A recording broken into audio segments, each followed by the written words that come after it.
तो जैसे कि मैंने लास्ट पार्ट में देखा, जियोयान ने 2 एम्पर लेवल वाले वॉरियर्स को हरा दिया था और उसे काफी ज्यादा घायल कर दिया था। और उन दोनों को घायल करने के बाद जियोयान ने अपनी एनर्जी को चारों तरफ फैला दिया था, जिसकी वजह से पूरे जिमा एम्पायर वाले लोगों को पता चल गया था कि जियोयान वापस आ चुका है। और ये एनर्जी मिस्टिक क्लाउड सेक्ट तक भी पहुंच गया था, जिसकी वजह से यूनियन और यूनलैंड जोन को भी पता चल गया था कि उसके सारे वॉरियर्स जियोयान ने मार दिया है। और होल ऑफ सोल का वो आदमी यूनलैंड जोन को कहा था कि हमें किसी को ढूंढना है। तो इस पार्ट के स्टार्टिंग में हम देखते हैं कि वही इस पार्ट के स्टार्टिंग में भी वो होल ऑफ सोल का वो आदमी कहता है कि हमें उस आदमी को ढूंढना होगा। तो उसके बाद यूनलैंड जोन कहता है कि हाँ, जियोयान यहाँ पर है, तो हमें ब्लैक डायमंड जाकर वहाँ पर याओलाओ को ढूंढना चाहिए। जिस पर होल ऑफ सोल का वो आदमी कहता है कि मुझे फर्क नहीं पड़ता कि तुम दोनों में आखिर किस बात को लेकर इतना बहस है, लेकिन याओलाओ को मुझे दे देना, क्योंकि मुझे उससे काम है और तुम जियोयान के साथ जो भी करना चाहो वो तुम कर सकते हो। और उसके बाद होल ऑफ सोल का वो आदमी कहता है कि मैंने सुना है कि जियोयान के अंदर ही उसके मास्टर याओलाओ रहता है, ये बात क्या सच है? और अगर ये बात सच है और जियोयान के अंदर याओलाओ रहता है तो मुझे उसकी सोल चाहिए याओलाओ की। और ये बात काफी अच्छी है कि जियोयान यहाँ पर खुद ही आ गया याओलाओ की सोल को लेकर। मुझे उम्मीद है कि मैंने तुम्हारी इतनी सारी मदद किया तो वो तुम भी मेरी मदद करोगे याओलाओ की सोल को लेने में। और बस जियोयान ही हमारे बीच का कांटा है, इसीलिए तुम्हें उसको संभालना होगा। जिस पर यूनलैंड जोन कहता है कि मेरे तो उस लड़की को कभी भी मार सकता हूँ, वो तो मेरे एक उंगली के भी बराबर नहीं है। और अगर एक बार ये आखिरी बार यहाँ पर आ गया तो मैं इसे इस बार जिंदा नहीं छोड़ूंगा और इस बार वहीं पर मैं उसे मार दूंगा। जिस बात को सुनकर होल ऑफ सोल का वो आदमी कहता है कि तुम अपने दुश्मन को कभी भी कम मत आंकना, नहीं तो वो तुम्हारी हालत खराब कर सकता है। इसीलिए जब तक तुम्हें जियोयान की कोई कमजोरी ना मिल जाए, जब तक तुम उससे संभल कर रहना। होल ऑफ सोल की ये बात सुनकर यूनलैंड जोन भी कहता है कि तुमने जो भी कहा बिल्कुल ही सही कहा, इसीलिए मैं भी थोड़ा सा सावधान रहूंगा। उसके बाद हमारा सीन शिफ्ट हो जाता है और उसके बाद हमें मित्तल फैमिली का सीन दिखाया जाता है, जहाँ पर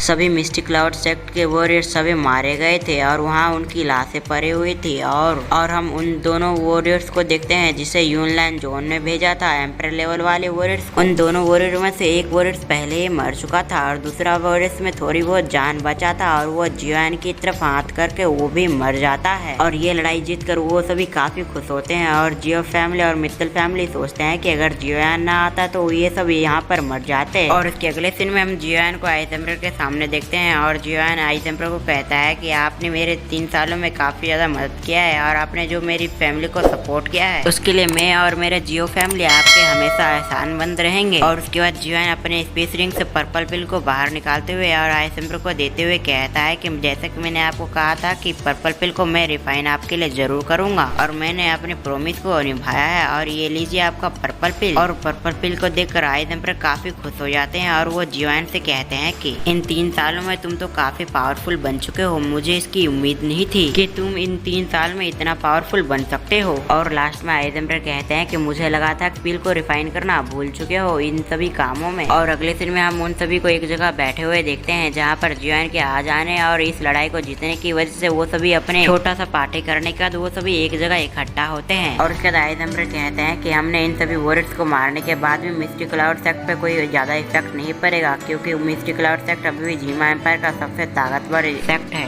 और हम में से कोई भी यूनलैंड जोन को अकेले तो बिल्कुल भी नहीं हरा सकता, क्योंकि हमारी उतनी ताकत नहीं है। जिस पर जियोयान कहता है कि आपने बिल्कुल सही कहा, क्योंकि यहाँ तक कि मेरा भी मारना उसके लिए बहुत मुश्किल होगा, लेकिन फिर भी यूनलैंड जोन को मैं ही हराना चाहता हूँ। और उसके बाद तभी वहाँ पर आ जाती है क्यून मेडुसा और क्यून मेडुसा के साथ में आई होती है जिया, जो कि अभी होप्स को चोरी कर रही होती है और वो अभी जिया होप्स को खा ही रही होती है। लेकिन तभी जियोयान वहाँ पर आ जाता है और उसके हाथ से होप्स को छीनते हुए कहता है कि मैंने तुमसे कहा था कि तुम होप्स को नहीं चुरा सकते यहाँ पर, नहीं तो मैं तुम्हें वापस एकेडमी में छोड़ आऊंगा, इसीलिए अगली बार से होप्स को चोरी कर मत खाना। और क्यून मेडुसा को देखकर आइस एम्परर कैसे अपने मन में सोचते हैं कि यहाँ पर क्यून मेडुसा क्या कर रही है। उसके बाद जियोयान क्यून मेडुसा की तरफ देखती है, जिस पर क्यून मेडुसा उसे बताती है कि हम तो आसपास में घूम रहे थे। क्यून मेडुसा की बात सुनकर जियोयान कुछ नहीं कहता और वो आइस एम्परर से कहता है कि इन दोनों को माफ कर देना, अगली बार से ये दोनों होप्स को चोरी नहीं करेंगे। जिस पर आइस एम्परर कहते हैं कि अगर क्यून मेडुसा के ये होप्स इतने ही अच्छे लग रहे हैं तो उन्हें दे दो। आइस एम्परर की बात सुनकर क्यून मेडुसा जिया को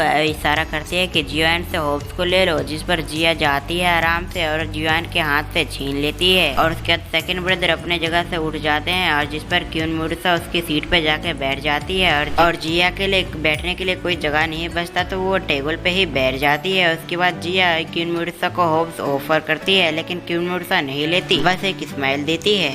उसके बाद आइस एम्पर जियोन से टेलीपैथी से बात करता है कि क्या तुम क्वीन मेडुसा को ड्रम कार्ड की तरह यूज करना चाहते हो? अगर तुम ऐसा करना चाहते हो तो मैं तुम्हें पहले बता दूं कि क्वीन मेडुसा की भी इतनी ताकत नहीं कि वो यूनलैन जोन से लड़ पाए। जिस पर जियोन कहता है कि ये मुझे पता है, लेकिन क्वीन मेडुसा लड़ाई में साथ देगी या नहीं वो उसके मूड पे डिपेंड है, और वैसे तो यूनलैन जोन से फाइट करने के लिए मैं ही जाऊंगा। जिस पर आइस एम्पर कहता है कि यूनलैन जोन की सेना काफी बड़ी है, इसीलिए हमें और भी फैमिली की मदद चाहिए होगा। और उसके बाद ये एपिसोड यहीं पर एंड हो जाता है। तो अगर आपको ये एक्सप्लेनेशन वीडियो अच्छा लगा तो वीडियो को लाइक कर देना, चैनल पर नए हो तो सब्सक्राइब के साथ ही बेल आइकन कॉल पे सेलेक्ट करना, ताकि हमारी न्यू वीडियो को आपको सूचना मिल पाए। तो मैं मिलता हूँ किसी और वीडियो में। Thank you.